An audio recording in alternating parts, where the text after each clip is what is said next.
As climate change changes the ice, is a scramble for Antarctica emerging? A global treaty that banned all military and mining activity now looks increasingly irrelevant as major powers explore the ice, not least what's underneath it. While still slated only for scientific research, is activity in Antarctica becoming dangerously geopolitical in nature? I'm Andrea Sankey, and today's Newsmaker is Antarctica.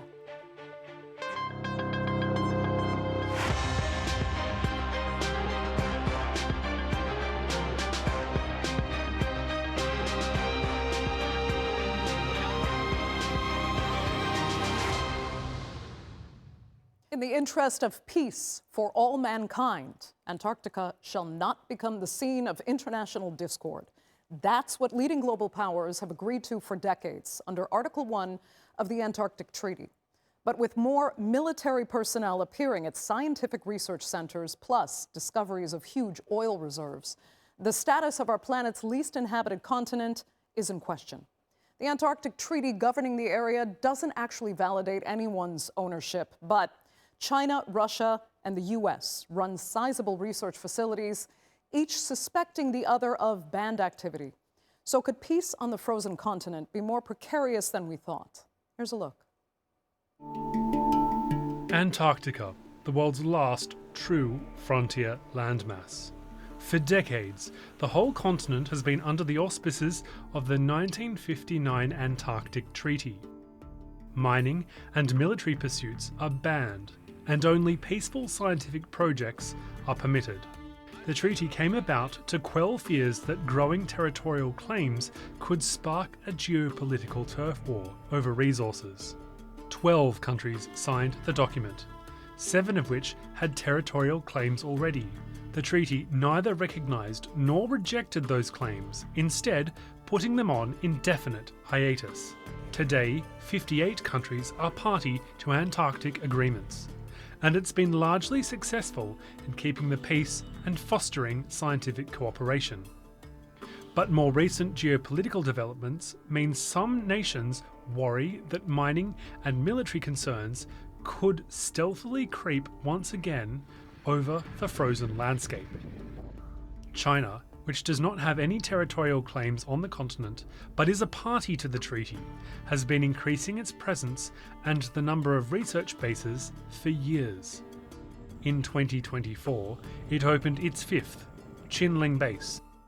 Australia claims 42% of Antarctica's territory, the largest claim of any single nation. In 2024, an unnamed source in the Australian Signals Directorate noted that China's Antarctic bases could serve as platforms for powerful satellite, surveillance, and radar systems.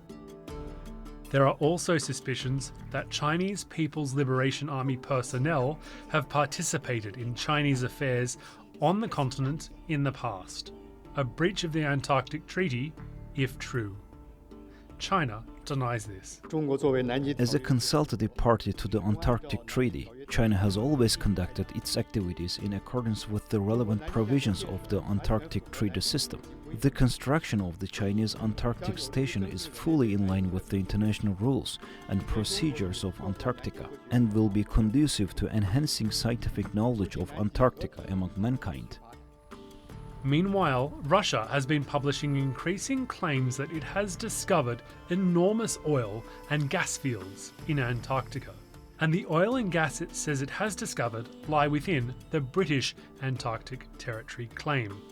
In 2024, President Putin and Belarusian President Lukashenko spoke via video link at the start of operations of a brand new Russian station, Vostok. I am convinced that the new station will strengthen the cooperation of scientists from different countries.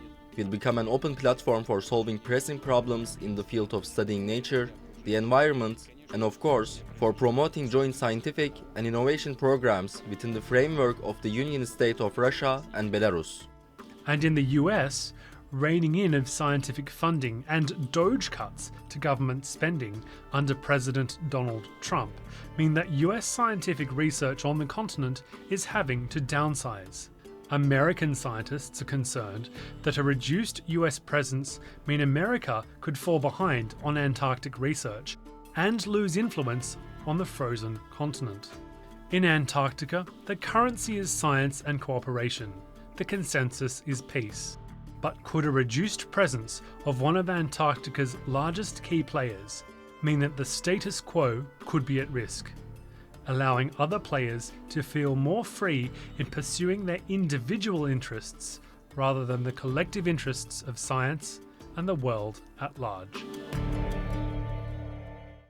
Now, next month, Italy is hosting the Antarctic Treaty consultative meeting focusing on research and environmental protection. But will that be overshadowed by geopolitical concerns and the real power of the Antarctic Treaty itself? Well, joining me now to debate that and more are from Washington, former U.S. lead for Antarctic diplomacy and former director for ocean and polar affairs at the U.S. Department of State, Evan T. Bloom, and from London, professor of geopolitics and executive dean for the School of Life Sciences and Environment at Royal Holloway, Klaus Dodds. Thanks both so much for being with me. Let's begin then, if we can, with, I guess, the framework we do have. And though we may not have kind of a defining piece of legislation to govern Antarctica as far as territorial claims are concerned, Evan, still, is the treaty we have good enough? Is it respected enough to protect us all from conflict breaking out over this region? Well, first of all, thank you very much for having me on today. The Antarctic Treaty System, which started in 1959 and is now a set of interlocking treaties that govern the continent, have created the circumstances in which the continent has been governed for the benefit of the international community as a whole. And it has been relatively successful, despite various geopolitical tensions over the years. Still, the treaty system is focused on promoting peace and science in the region. And the treaty parties meet every year. As you noted, the next meeting will be in Milan next month. Right. And the consultative parties will talk about what environmental protection and other issues.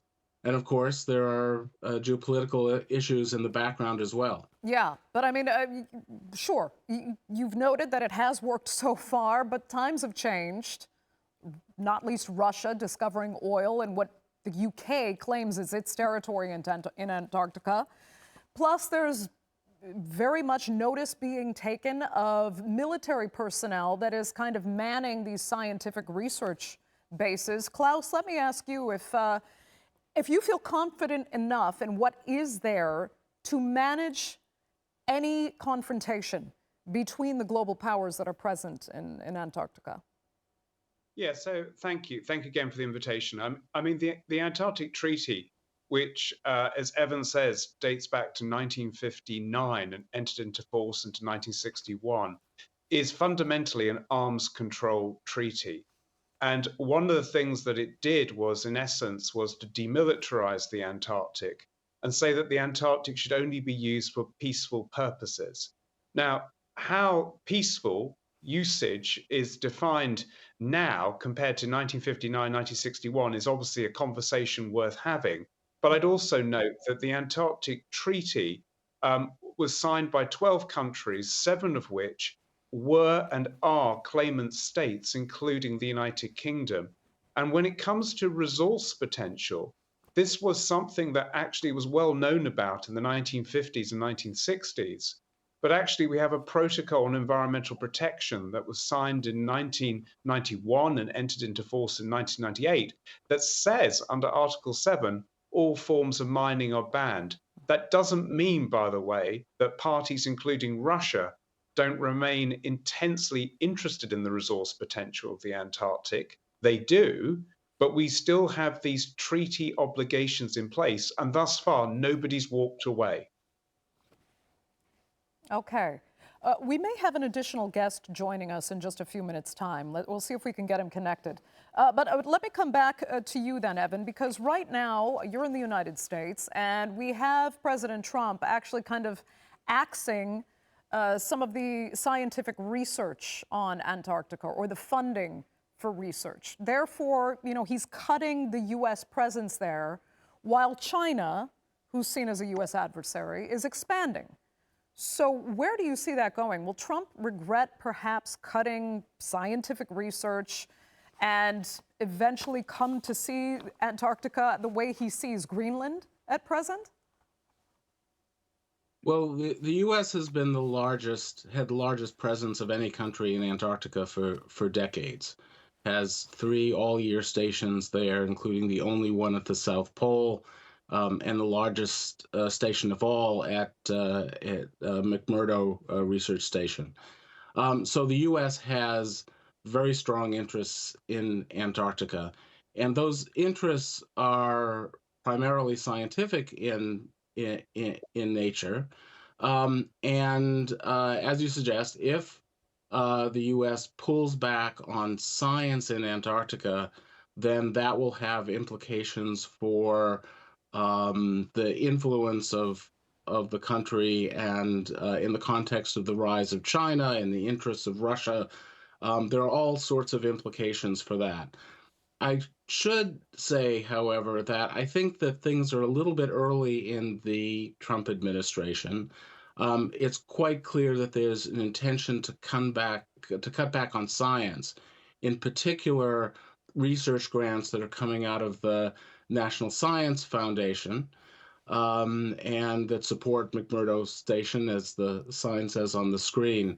But I don't think the administration has yet focused on the role of the U.S. in Antarctica and what its ultimate policies will be there. So I think the extent of the U.S. presence, there are some questions that are going to be focused on by the administration and its relatively new officials in the coming months. Okay. We actually have our third panelist joining us now. Let me introduce Andrew K.P. Leung, joining us from Hong Kong. He's a China strategist. Andrew, I'm sorry you couldn't hear the last couple answers, but, we did discuss, naturally, the fact that some are a bit suspect of what is really happening in the Antarctic as per the national research bases that are located there. China has 10, if I'm not mistaken, China might actually have 5. And yes, China has 5. They are seen as, by some of the hawks in the United States in particular, as having more military intention than over scientific research. What do you say as far as China's presence is concerned in Antarctica? Do they see it as strategic geopolitically rather than scientifically? Well, first of all, there is absolutely no evidence or indication at all that China is militarizing the Antarctic, because this is far off place for China. China's approach to the Antarctic is threefold. Long-term, consisting of, firstly, scientific research, because the Antarctic is a very large continent. It's the same, it's the almost, if not larger, the same size as China and India put together, and that is full of hidden resources. And of course, with climate change, if the ice melts, it's going to raise the water levels the world over, bearing in mind the size of the continent. So the first approach of China to the Antarctic is scientific. As you mentioned, there are scientific stations there for a long, long time. The second strand of China's approach to the Antarctic is, of course, equipping its fishing fleet and the icebreakers, is supplying these assets to research cooperative partners, because the Antarctic is very, very difficult kind of terrain. And so China's building up its vessel capability, the icebreakers. Okay. perhaps with Russia.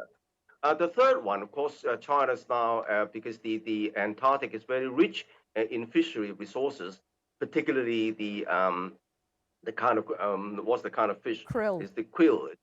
Yeah. So again, it's very rich in minerals and vitamins, and so for that, China's developing its shipping, its fishing capability.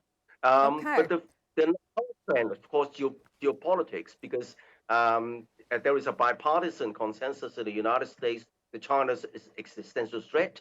And there are all sorts of rhetoric or narratives about China's is evil empire, that kind of thing, without any concrete evidence to bear it out. Compare with the aggressiveness of the Trump administration on all fronts against not only China but even its allies. So be that as it may, is another political arena. So China's presence there is to keep watch on that. But then if you look at all these trends. Yeah, let me, before you go too far, Andrew, let me just ask you, Klaus, your opinion on what Andrew's analysis there was. Because, again, the hawks potentially in the United States might say that, no, you can't be trusted, or China as an adversary can't be trusted in this respect to say that it is strictly for scientific or, fishing rights, that this is cover somehow for military development in the region. Do you think it would be naive not to believe that China has ulterior motives, or should the U.S. really understand that this is strictly for scientific purposes and leave it as is? And if Trump wants to cut scientific research, that's fine for the U.S. interests strategically. I mean, I would answer it in this way. I think the United States, Russia, and China consider themselves great powers, and they consider themselves also substantial polar powers. So all three countries, unlike my own country, the United Kingdom, have not formally made a territorial claim to the Antarctic continent thus far. Russia, the United States, historically have reserved the right to. So there, as I said right at the start, there are 7 claimant states. China takes its polar power status very seriously. China will no longer be considered to be a relative newcomer to the Antarctic Treaty System. China understands well that science and logistics are one way to extend influence and power across Antarctica, but China is also enormously keen in thinking of the Southern Ocean as a resource frontier. Russia is a disruptive actor, and the United States, under the current administration, cannot be trusted as an ally, as the Denmark-Greenland episode might suggest. So what I think you've got from the point of view of the countries outside this great power grouping is actually quite a lot of concern about what they might yet do in the future. So it depends where you look from and what kind of interests you have. But I would say that China and Russia, from the point of view of the United States and European countries, tend to be considered to be, at this moment in time, disruptive actors who are seeking to redraw the norms, rules, and values of the Antarctic Treaty System. That would be the general perception. Okay, perception. Evan, do you see them as disruptive? I hesitate to use the word disruptive because all of the countries that we're talking about, China, Russia, US, UK, have a variety of interests, scientific research interests, as well as political interests in Antarctica. China is certainly a rising power when it comes to its presence and activities in Antarctica. But it's also the case that China is doing important scientific work in Antarctica. And part of my job at the State Department was to go and to visit these stations and see what was going on. There are questions, not just with respect to China, but others concerning dual use of technology in Antarctica and whether certain technologies are being used for either military or intelligence-related purposes that may be inconsistent with the Antarctic Treaty. But I will say that it isn't clear exactly what's going on with that in that respect, and countries are going to have to focus through inspections and other means on trying to ensure that the principles of the Antarctic Treaty are honored. Okay. There are various suspicions in the U.S. and other places, but it's a question of the various countries talking with each other and observing what each of them are doing. Right. Andrew, I know you had a comment, and if you could also mention, next month's Antarctic Treaty consultative meeting in Italy, is that where China would hope to establish firmly that its interests in Antarctica are strictly in line with the treaty as per only scientific research, no mining, no military activity? Well, of course, that would be an opportunity for China to address any possible concerns. But China's interest in the Antarctic have been long going. And in fact, as I mentioned before, its strategy is very, very long term. Because China signed up for the Antarctic kind of treaty, which is going to be renegotiated in the year 2048, I think. And then there are more than 20 years down the line, and even the Arctic, but of course the Antarctic is even colder, but the Arctic is also changing because of climate change, and so there are possibilities for some resource exploitation as well. But I think that China's emphasis is still on is very much on upholding the international laws, upholding the treaty based on international cooperation. Because the scientific research there's a great deal amount of exchange of data and research results, but also keeping all options open, both in terms of navigation, the development of icebreakers, but also the krill fishery, but as well as possible of exploitation of some resources when the conditions are right. But it's still very much further down the line. Right. And in fact, the China's emphasis on the two regions, Arctic and the Antarctic, there's no reason that there's no question that China's emphasis is on the Arctic, because the Arctic geopolitical importance is much, much higher than the Antarctic. Yeah, the Arctic... Can I mention one thing quickly? Yeah, go ahead, Evan.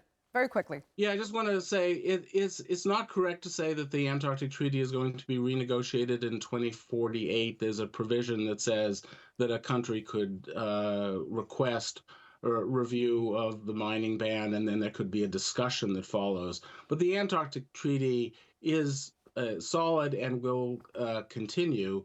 On question like fisheries, however, I think there are questions about conflicts of economic interests. And there, Russia and China have proved unwilling to move forward with important steps to promote conservation, in particular with respect to establishment of new marine protected areas in the Southern Ocean. And that may flow from China's particular interest in the future of krill fishing. But that's something that is rather difficult for the international community to accept. But Klaus, I mean, with Evan's perspective there are other people who are betting that with, global warming, Antarctica will soon actually not just be habitable, potentially, but will have another strategic importance with endless fresh water supplies, for example, as well as much easier access to what mineral sources could be there. So is it okay to say that in 2048 it shouldn't be renegotiated, or likely won't be, that it can stand strong? Or are we ignoring some real strategic realities of Antarctica's territory? Yeah. Well, I think, to be honest, if we get to 2048 and we decide that the Antarctic Treaty is no longer fit for purpose, then we're probably in a world that has far bigger problems than simply those based in Antarctica. if you look at the treaty, the text, it's not very long, you would probably end up saying, if you didn't have a treaty like this, you'd end up with something remarkably similar if, and this is the big if, you were committed to peaceful coexistence. However, if you think the world is going to become increasingly fractious with three great powers fighting it out for their respective spheres of influence, then of course you can invoke the nightmare scenario from the point of view of smaller states, which is simply Russia, China, and the United States deciding to carve up Antarctica into three segments of sorts.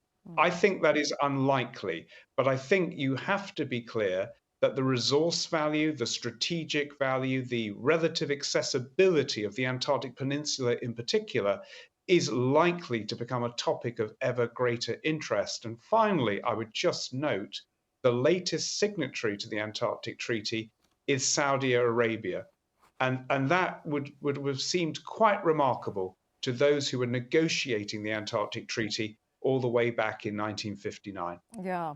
Again, interest in fresh water going forward, always a possibility for geostrategic complication. Okay, Klaus Dodds, that will have to be the final word.